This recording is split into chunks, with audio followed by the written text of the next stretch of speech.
नमस्कार दोस्तों, आप सभी का हार्दिक स्वागत है मेरे YouTube channel tax expert academy में। हाँ जी दोस्तों, फर्स्ट ऑफ ऑल मैं आप सबको शुक्रिया बोलना चाहता हूँ कि आपने पेशेंस रखी मेरे वीडियो के लिए, क्योंकि मैंने आपसे वादा किया था कि मैं आपको जो है वीडियो 2 दिन के अंदर अंदर अपलोड कर दूंगा। लेकिन हुआ क्या कि इनकम टैक्स के पोर्टल में बहुत ग्लिचेस आ रहे थे, जिसके कारण मुझे वीडियो रिकॉर्ड करने में बहुत दिक्कत हो रही थी। लेकिन मैंने जैसे तैसे कर आपके लिए वीडियो रिकॉर्ड कर दी। लेकिन मैंने आपको सिर्फ वीडियो में फॉर्म 10E के बारे में बताया है अभी, यानी कि 10E का आपने कैसे रिलीफ लेना है, कैसे फॉर्म 10E फाइल करना है, कैसे आपने इसमें टेबल ए में डिटेल्स डालनी है। सो दोस्तों, आपको इसमें टैक्स रिलीफ के अरियर को कैसे क्लेम करना है वो तो मैं बता दूंगा। लेकिन जब ITR में हम फाइल करते हैं, उसमें हमें जिस कॉलम में इनकम डालनी है वो मैं आपको नहीं बता पाऊंगा, क्योंकि आपको पता है ई फाइलिंग के पोर्टल में बहुत ग्लिचेस आ रहे हैं। वो जैसा कि मिनिस्ट्री की एडवाइजरी आ रखी है कि 15 अगस्त के बाद आप अपनी ITR फाइल करना, क्योंकि उसके बाद पोर्टल में कोई भी ग्लिचेस नहीं आएंगे और आपको सभी फॉर्म्स मिल जाएंगे और आपकी रिटर्न भी स्मूथली फाइल होंगी। तो सो दोस्तों, वो वीडियो मैं आपको 15 अगस्त के बाद बताऊंगा। लेकिन दोस्तों, आप गुस्सा मत करना, आप नाराज मत होना, क्योंकि जो बीच में 10-11 दिन है उसमें मैं आपको सभी टॉपिक कवर करा दूंगा जो इनकम टैक्स के रिलेटेड है। सभी तो नहीं कह सकता खैर मैं, क्योंकि सभी टॉपिक कराना बहुत मुश्किल है इतने कम समय में। सो आपको मैं ज़्यादा से ज़्यादा टॉपिक कवर करा दूंगा, जैसे कि कौन सा ITR फॉर्म किस व्यक्ति को भरना है, कब भरना है और क्यों भरना है, और कौन सी इनकम कहाँ दिखानी है, और जैसे शेयर मार्केट में हम इन्वेस्ट करते हैं, कौन सी शेयर मार्केट की इनकम हमने कौन से फॉर्म में बतानी है, कौन से कॉल में बतानी है, वो सभी मैं आपको प्रॉपर गाइड करूंगा, प्रॉपर बताऊंगा आपको उसके बारे में। सो दोस्तों, आपके लिए कि ये बहुत बड़ी खुशखबरी है, मैं आशा करता हूं, क्योंकि आपको ITR फाइल करने से पहले बहुत सारी नॉलेज मेरे वीडियो से हो जाएगी। और दोस्तों, अगर कोई पर्टिकुलर टॉपिक है जिसमें आप चाहते हो कि मैं वीडियो बनाऊं, तो आप कमेंट सेक्शन में मुझे वो भी सजेस्ट कर सकते हो और मैं आपको जल्द से जल्द उसकी वीडियो अपलोड कर दूंगा। अब आप ये मत समझना कि जैसे मैंने इसका वादा किया था तो ये वादा भी मैं नहीं निभा पाऊंगा। सो दोस्तों, ऐसा कुछ नहीं होगा। इसमें तो हमारे ई फाइलिंग के पोर्टल में ग्लिचेस आ रहे थे, उसके कारण मुझे प्रॉब्लम हुई है। तो दोस्तों चलो, मैंने कैसे भी तैसे आपको अब 10E फाइल करके बताऊंगा। सो दोस्तों, मैं अब आपका प्रीशियस टाइम बिना वेस्ट करते हुए ये वीडियो स्टार्ट करना चाह रहा हूँ। तो चलिए दोस्तों, अब आप देख सकते हैं कि आपको सामने एक एक्सेल शीट दिखाई दे रही होगी, जिसमें मैंने वर्कशीट बना रखी है डिटेल्स ऑफ अरियर्स। इसमें दोस्तों आप देख रहे होंगे कि मैंने 3 सालों में जिस मंथ में हमें जितना जितना अरियर रिसीव हुआ है उतना उतना लिख कर और उसका टोटल कर रखा है। और इससे हमें क्या हेल्प मिलती है दोस्तों, जब हम ऑनलाइन फाइल करते हैं फॉर्म 10E, तो जो हमें डिटेल डालनी होती है उसमें वो हमारे पास पहले ही होती है, बस हमें उसे में फिल करना होता है। उसमें क्या होता है दोस्तों, आपको कोई रुकावट नहीं आती और आपकी जो काम है वो स्मूथ जाता है, आपकी रिटर्न स्मूथली फाइल हो जाती है। देन आप देखेंगे मैंने इनका टोटल ऑलरेडी कर रखा है और उसके आगे हमने फर्दर 4 वर्कशीट्स और बना रखी है। जाने की फर्स्ट वर्कशीट है जो हमारी, वो है फाइनेंशियल ईयर 2017 और 18 की। उसमें हमने कर रखी है ओड कैलकुलेशन और न्यू कैलकुलेशन। ओड कैलकुलेशन में हमारा क्या है कि जो हमने एक्चुअल में रिटर्न उस फाइनेंशियल ईयर में फाइल करी थी और एक्चुअल में हमारा जो टैक्स पेबल बन रहा था वो हमें दिखाई दे रहा है। लेकिन जो हमारी न्यू कैलकुलेशन है उसमें हमारी टैक्स लायबिलिटी ज़्यादा है। वो इसलिए कि जो उस साल के एरियर हमें इस साल में रिसीव हुए हैं, अगर जे इनकम हमें उसी साल में मिल जाती और उसी साल में टैक्सेबल होती तो हमारा टैक्स बनता 8260। तो ऐसे ही हमने कैलकुलेशन कर रखी है। फर्दर जो नेक्स्ट हमारे 2 फाइनेंशियल ईयर है जिसमें हमें अरियर रिसीव हुए हैं, तो आप देख सकते हैं जो हमारी ओल्ड हैं और जो न्यू कैलकुलेशन है। ऐसे ही फाइनेंशियल ईयर 2019 और 2020 का है, जहाँ पर है ओल्ड कैलकुलेशन और जहाँ पर है न्यू कैलकुलेशन।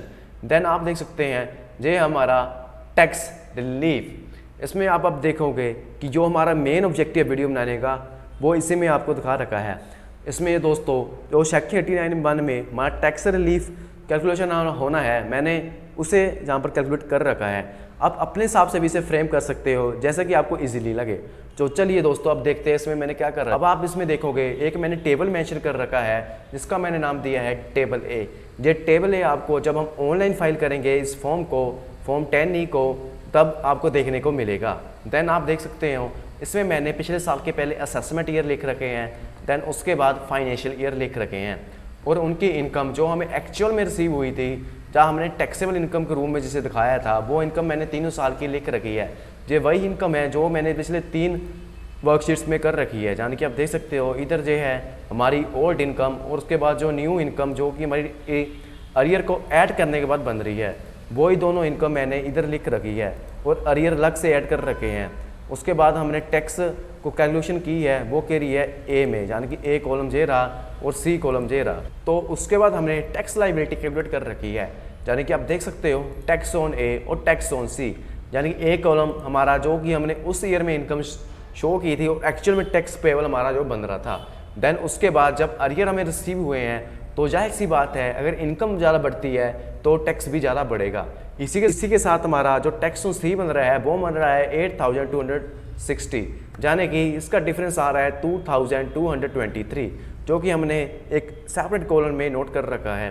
देन ऐसा ही हमने नेक्स्ट फाइनेंशियल ईयर का किया है और देन ऐसा ही उसके अगले नेक्स्ट फाइनेंशियल ईयर का।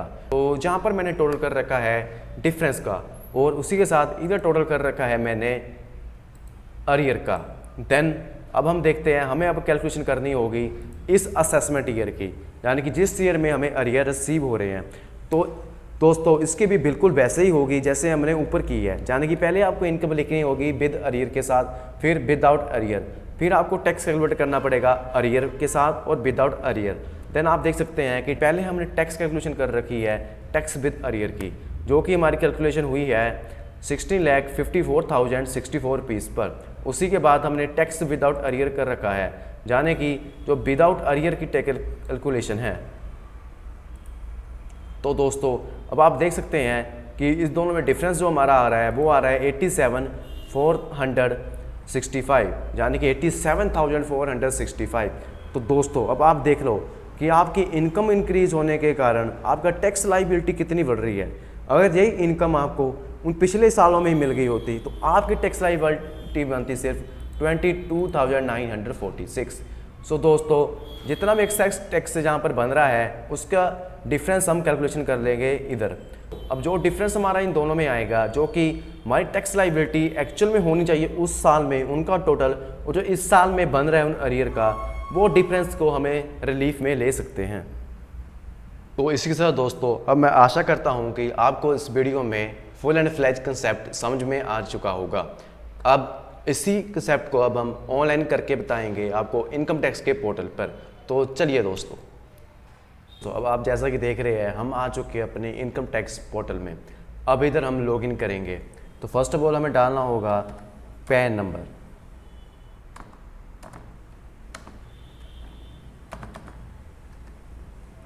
पैन नंबर के बाद आप जैसे कंटिन्यू करोगे तब मुझे आपसे एक पासवर्ड मांगेगा।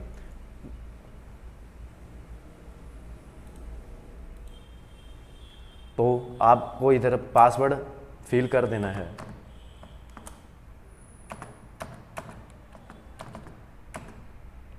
देन आपको होम पेज का इंटरफेस कुछ इस तरह देखने को मिलेगा, जिसमें पहले तो आपकी प्रोफाइल अपडेट होगी। अगर आपकी प्रोफाइल अपडेट नहीं है तो आपको वो अपडेट कर लेनी चाहिए। इसी के बाद हम आगे बढ़ते हैं। अब उसके बाद आप देख सकते हो कि जो हमारा डैशबोर्ड है वो कुछ इस तरह दिखाई देगा और आपके पास केवल 40 मिनट्स हो गए। 40 मिनट्स के बाद आपका सेशन एक्सपायर हो सकता है। देन मेक श्योर जो भी आप काम कर रहे हो उसे साथ साथ में सेव कर दें, या तो 40 मिनट के अंदर उसे फाइनल कर। तो मैंने आपको बताया था कि आपको पहले एक ऑप्शन देखने को मिलेगी, जो कि ऑप्शन होगी हमारी ई फाइल की। तो आप देख सकते हैं इधर हमें ई फाइल की ऑप्शन दिखाई दे रही है। इसमें तो पहले हमारी आ रही है इनकम टैक्स रिटर्न। इसमें हम इनकम टैक्स रिटर्न फाइल कर सकते हैं और इसमें देख सकते हैं जो हमने प्रीवियस ईयर की इनकम टैक्स रिटर्न फाइल कर रखी है। देन उसके बाद हम जहाँ पर ई वेरीफाई कर सकते हैं, जो कि हमारी पेंडिंग है। और उसके बाद हम फॉर्म 26AS देख सकते हैं। इससे हमारा 26AS में क्या है कि हमारी जो भी TDS डिडक्शन हुई होती है सैलरी में, जो किसी और भी इनकम में, वो वहाँ पर रिफ्लेक्ट होती है। हम वहाँ से ट्रेस कर सकते हैं हमारी कौन कौन सी इनकम है। हम 26AS के जरिए ये देख सकते हैं कि हमारी और कौन कौन सी इनकम है। तो इधर हम जो हमारा सेविंग बैंक अकाउंट का इंटरेस्ट होता है वो भी रिफ्लेक्ट होता है। जहाँ हमने कुछ फिक्स डिपॉजिट करा रखे होते हैं उनका इंटरेस्ट भी हमें इधर देखने को मिल जाता है। तो हम इधर से हम ग्रॉस वेरीफाई कर सकते हैं। देन उसके बाद जो हमारा मेन काम है इनकम टैक्स फॉर्म का, इधर आप देखोगे फाइल इनकम टैक्स फॉर्म, और जब आप इसमें क्लिक करोगे, एक सेकेंड, सॉरी शायद मुझसे क्लिक नहीं हुआ, तो मैं दोबारा करता हूँ। अब जैसे मैंने इधर क्लिक कर दिया है,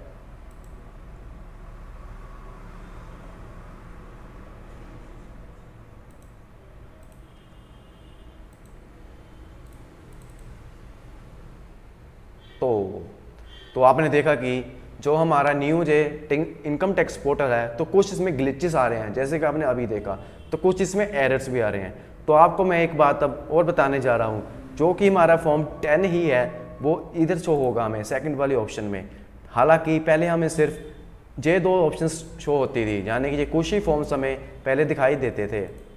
अब आपको एक और बात बताने जा रहा हूँ, जो हमारा फॉर्म नंबर 10 ही है वो अभी कुछ ही दिन पहले इधर रिफ्लेक्ट हो रहा है। नहीं तो पहले हमें सिर्फ ये फर्स्ट कॉलम और जो है सेकंड कॉलम, जो दोनों कॉलम ही शो होते थे और जो ही कुछ कॉलम हमें दिखाई देते थे। ऐसे ही अब हमें इस सेकंड कॉलम में फॉर्म 10 ही दिखाई दे रहा है। इसमें हमें लिखा भी हुआ है tax exemptions and reliefs and section 192(2)(a), जिससे कि मैंने आपको पहले ही स्लैब में बता रखा है। और इसमें सेक्शन 89 में लिखा है relief and salary etcetera is paid in arrears और इन एडवांस। ये सभी चीज़ें मैंने आपको पहले ही बता रखी है। और इसके साथ हमारा रूल 21A होता है, जिसके अंतर्गत हम ये सभी काम करते हैं। फर्स्ट ऑफ ऑल हमें फाइल करना होगा फॉर्म नंबर 10E। तो पहले तो हमें असेसमेंट ईयर यूज़ करना है, जो कि करंट असेसमेंट ईयर है, यानी कि 2021 और 22, और हम इसे कंटिन्यू करेंगे और आगे बढ़ेंगे। तो इधर सब कुछ लिखा है, डॉक्यूमेंट्स मैंने जो लिखे हैं कि डॉक्यूमेंट लिस्ट टू हेल्प, तो आप देख सकते हैं नीचे लिखा हुआ है document list to help you file faster, previous year returns relevant to assessment year in which arrear advance gratuity compensation pension pertains to salary slip of previous year if ITR is notified. Okay, तो इसमें वही लिखा है जो मैंने आपको Excel की worksheet में बताया है कि आपको ये डॉक्यूमेंट्स पहले ही रेडी रखने हैं अगर आप स्मूथली रिटर्न फाइल करना चाहते हैं। देन चलो अब हम स्टार्ट करते हैं। अब स्टार्ट करते ही आपका कुछ इस तरह का आपको डैशबोर्ड दिखेगा। हाँ जी, तो अब आप इस डैशबोर्ड में देख सकते हैं कि इसमें आपको 5 टाइप्स की इनकम बता रखी है, यानी कि 5 टाइप्स के इनकम जो कि आपको इस फॉर्म में रिलीफ प्रोवाइड करते हैं। तो पहली है अरियर सैलरी, जो हमारे केस में है, जो हमें सैलरी केस में मिल सकता है, और फैमिली पेंशन में जो अरियर आते हैं उसमें भी हम इसका बेनिफिट ले सकते हैं। उसके बाद है एडवांस सैलरी, उसके बाद है ग्रेचुटी, उसके बाद है कंपनसेशन, उसके बाद है पेंशन कम्यूटेशन। इस सभी इनकम के बारे, और जो ऊपर एनेक्सर 1 में लिखा है फॉर्म नंबर 10E है, सेक्शन 89 है, जो आपको मैंने पहले ही एक प्रीवियस वीडियो में बता रखा है। अगर दोस्तों आपने उस वीडियो को नहीं देखा है, तन आपको मैं एक लिंक प्रोवाइड कर रहा हूं ऊपर, जिस पर आप क्लिक कर कर उसे देख सकते हैं। आई बटन प्रोवाइड होगा, आप उस पर क्लिक कर कर उस वीडियो को देख सकते हैं। तो मैं आपको पहले एक बात बताना चाहता हूं कि अगर आप उस वीडियो को पहले देख लेते हैं देन इस वीडियो को वॉच करते हैं, तो आपको बेनिफिट होगा, देन आपको डबल बेनिफिट भी होगा। सो चलो आगे बढ़ते हैं। देन अब हम जाते हैं अरियर सैलरी के ऑप्शन में सिलेक्ट कर कर इसे करते हैं कंटिन्यू। आपके पास अब कुछ इस तरह का डैशबोर्ड आएगा, जिसमें आपकी होगी पहले परसेंटेज, जो कि आपने ऑलरेडी फिल कर दी होगी। देन आपको होगा एनेक्सर 1 अरियर सैलरी 1 का। तो अब आप देख सकते हैं हमने एनेक्सर 1 ओपन कर लिया है। अब इसमें हमें इनकम डालनी होगी, और साथ साथ में यहाँ पर आपको एक टेबल ए भी दिखाई देगा, जो कि मैंने आपको एक्सेल की शीट में पहले ही बना दिया है। ये हमारा टेबल ए, यही इसी इंफॉर्मेशन को, इसी डाटा को इनकम टैक्स के पोर्टल में फिल करेंगे।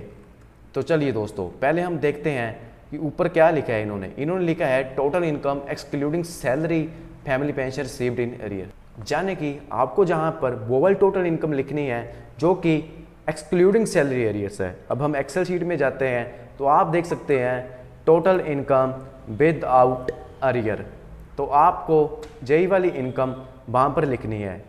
हमारी इनकम है 13,73,725।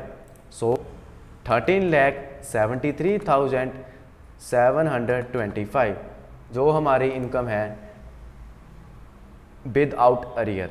देन यही इनकम आपकी कॉलम नंबर 3 में भी रिफ्लेक्ट होगी।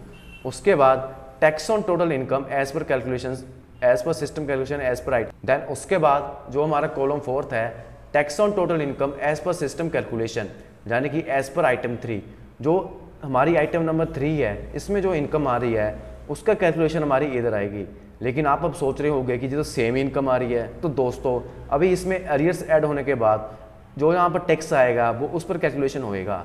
देन हमें पहले यहाँ पर जो इस इनकम पर टैक्सेशन हो रही टैक्स लाइबिलिटी, जो इस इनकम पर टैक्स लाइबिलिटी बन रही है उसे लिखना होगा। वो हमारी 2,33,603।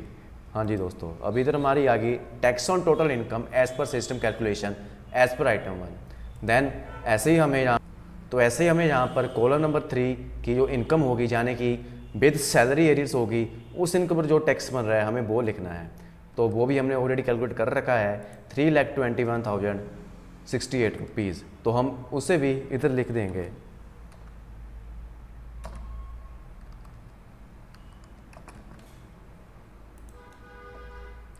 तो चलिए दोस्तों, अब हम आ जाते हैं अब हमें दोस्तों टेबल 1 में डिटेल्स भरनी होगी। अब हम ऐड डिटेल्स करते हैं टेबल ए में।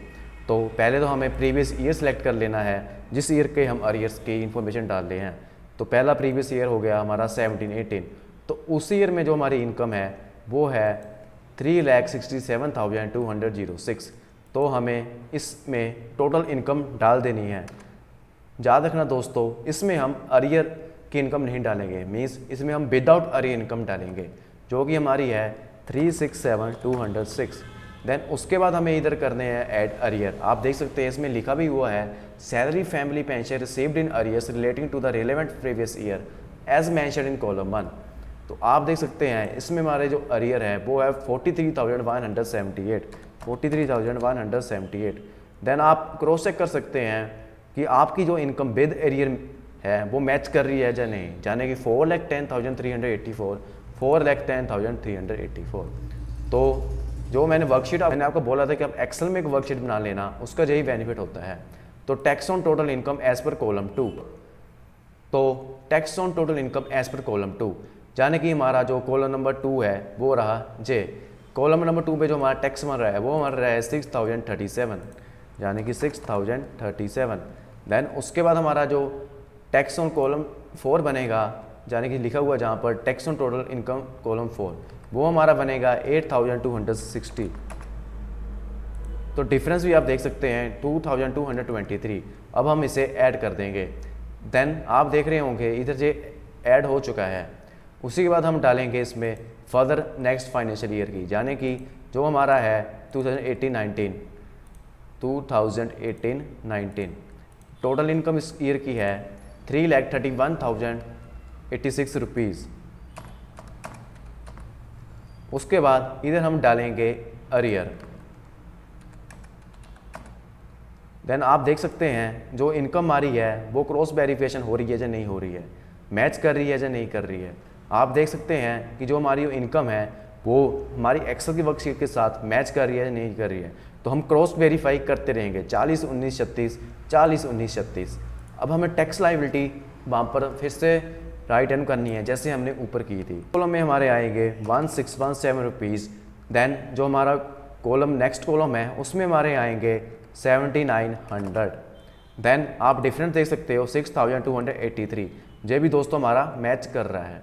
देन हम इसे भी ऐड कर देंगे और इसी की तरह हम अब थर्ड कॉलम ऐड करने जा रहे हैं, यानी कि जो है प्रीवियस ईयर 2019 और 20 का। इसमें हम जैसे ही हम इसमें भी सेम टू सेम वैसे ही डाटा फिल करेंगे जैसे कि हमने पिछले 2 प्रीवियस ईयर में किया है। तो पहले हम इनकम डाल देंगे उस ईयर की और उसके बाद हम डाल देंगे इसमें अरियर। देन हम कोर्स वेरिएशन करेंगे टोटल इनकम का, यानी कि 50-69-21, 50-69-21। देन उस ईयर में हमारी लाइबिलिटी 0 रुपीज़ बन रही थी। देन हम 0 एंटर कर देंगे और उसके बाद हम इधर एंटर करेंगे जो हमारी टैक्स लाइबिलिटी अरियर के साथ बन रही है, यानी 1,440। और अब हम इसे कर देंगे ऐड। तो आप देख सकते हैं दोस्तों इधर हमें एरर दिखा रहा है, हमें 0 जो ऐड नहीं करने दे रहे हैं। तो हम इधर 1 ऐड कर सकते हैं और इधर हम ऐड कर सकते हैं 41, ताकि इधर हमारा कोई डिफरेंस ना आए, यानी कि जो हमारा मेन डिफरेंस है वो सेम रहेगा और 1 रुपये से कोई इसमें ज़्यादा फ़र्क नहीं पड़ता है। तो आप दोस्तों इस एरर को ऐसे सेटल कर सकते हैं। देन इसे भी हम ऐड कर देंगे। तो आप नीचे अब दोस्तों देखेंगे, दोस्तों पहले आप फर्स्ट ऑफ ऑल आप इधर देख लोगे कि जो आपने टेस्ट डाली है वो उसमें कोई अब एरर तो नहीं आ रहा। तो अब मैं आपको दिखाता हूँ। तो आप देख सकते हैं दोस्तों, इसमें हमारा एरर आ रहा है, जो हमने फिगर्स इधर डाली थी वो इधर रिफ्लेक्ट नहीं कर रही है। तो जो कॉमन एरर था जो आपको सभी को देखने को मिलेंगे, तो आप मेरी वीडियो के जरिए इस प्रॉब्लम को सही कर सकते हैं।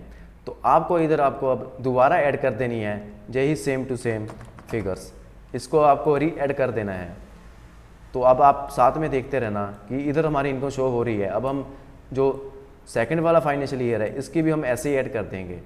इनकम टैक्स के नए पोर्टल में ऐसी कुछ प्रॉब्लम्स आपको मामूली तौर पर दिखने को मिल जाती है, लेकिन जब टैक्स पेयर अपनी रिटर्न खुद फाइल करता है तभी उसे बहुत दिक्कत का सामना करना पड़ता है। इसलिए हम इस चैनल के जरिए आपको बेस्ट सॉल्यूशन देते हैं। तो दोस्तों, आप इस चैनल को आप लाइक करिए, सब्सक्राइब करिए, शेयर करिए, ताकि आपके दोस्तों को भी कोई दिक्कत ना आए अपने इनकम टैक्स रिटर्न फाइल करने के लिए। और हम इस चैनल में आपको इनकम टैक्स, जीएसटी, अकाउंटिंग के रिलेटेड सभी कॉन्सेप्ट बताएंगे। टीडीएस का भी हम एक कोर्स आपको इंट्रोड्यूस कराएंगे जिसमें आपको टीडीएस और टीसीएस के बारे में सब कुछ पता लग जाएगा।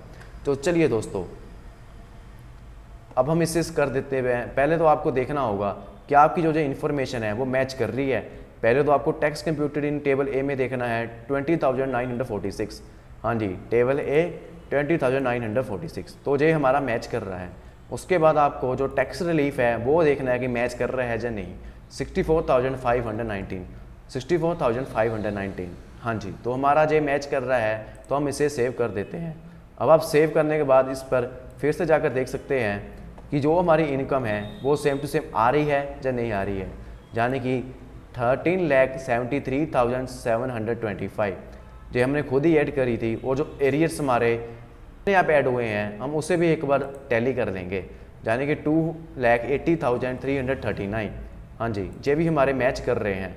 उसी के बाद हमारा 16,54,064 भी मैच कर रहा है।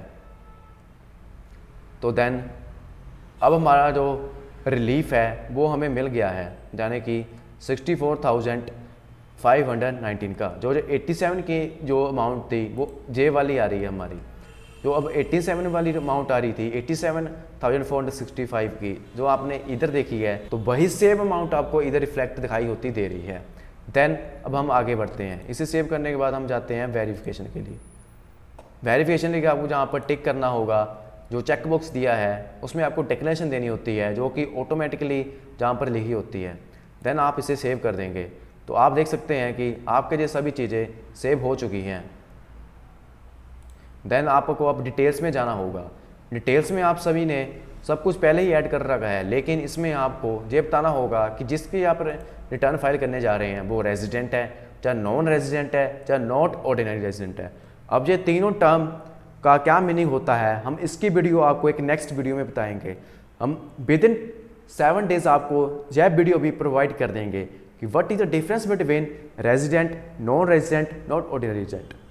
अब resident, non resident, not ordinary resident क्या होता है दोस्तों, तो इसका भी एक फर्दर कंसेप्ट है जो कि अब हम आपको नेक्स्ट वीडियो में बता देंगे। तो हम आपसे प्रॉमिस करते हैं कि आने वाले 7 दिनों में हम आपको resident, non resident, not ordinary resident के बारे में बता देंगे कि इस तीनों चीज़ों की क्या डेफिनेशन है। तो हम दोस्तों अब इसे भी सेव कर देते हैं। अब आप देख सकते हैं हमारे ये तीनों कॉलम कंप्लीट हो चुके हैं। देन हम इसे प्रीव्यू कर सकते हैं। तो आप देख सकते हैं रूल नंबर 21A के अंडर जो फॉर्म नंबर 10 ही है वो हमने फाइल कर दिया है। आप एक बार जो डिटेल्स है एक बार मैच कर लेना, और जो इनकम आ रही है वो भी आप मैच कर देना। तो आप देख सकते हैं जो हमारी जो सभी डिटेल्स जो हमने फाइल की थी वो इधर हमें रिफ्लेक्ट हो रही हैं। देन आप इधर ईयर बाय ईयर भी देख सकते हैं जो हमने फाइल की थी।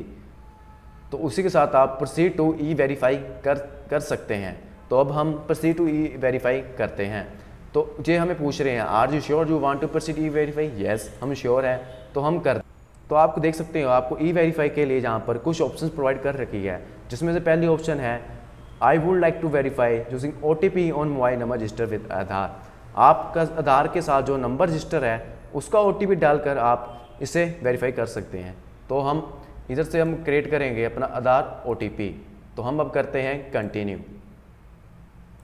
तो हमने अभी आधार OTP जनरेट कर दिया है। अब कुछ ही टाइम में हम इस पर OTP डाल देंगे और इसे हम फाइल कर देंगे। तो दोस्तों अभी आपने देखा कि कैसे हम फॉर्म 10E को फाइल कर अपना tax relief on salary arrears को क्लेम कर सकते हैं। सो दोस्तों आपसे मैं फिर माफ़ी चाहूँगा कि आपको मैंने ITR फाइल करके नहीं दी। उसका मेन कारण यही है कि आपने देखा है कि कैसे 10E में भी ग्लिचेस आ रहे थे। सो दोस्तों अब मैं आपको 15 अगस्त के बाद ITR 1 भी फाइल करके बताऊंगा गवर्नमेंट सैलरी इंडिविजुअल में टैक्स रिलीफ की। लेकिन जो वो ITR फाइल होगी वो जो नॉन टैक्स रिलीफ वाले हैं उसके लिए भी सही है, वो भी सेम टू सेम ही फाइल होगी। लेकिन डिफरेंस सिर्फ ये होगा कि आपका वो अमाउंट जो हमारे वहाँ पर टेबल ए के जरिए निकल कर आई थी वो हमें नहीं डालनी है। तो दोस्तों मैं आशा करता हूँ आपको फॉर्म 10E के बारे में बहुत कुछ पता लग गया होगा। तो दोस्तों आप सभी का बहुत बहुत धन्यवाद मेरी वीडियो देखने के लिए।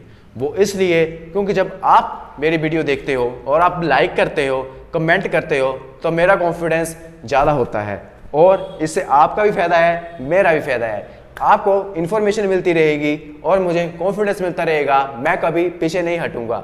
और दोस्तों आपको पता ही है जो अभी सिचुएशन हमारे देश में गुजर रही है उससे हमारे माइंडसेट में बहुत सारी चेंजेस आई है। तो दोस्तों मैं तो यही चाहूँगा खुश रहो, खुश रहो, खुश रहो और दूसरों को भी खुश रखिए।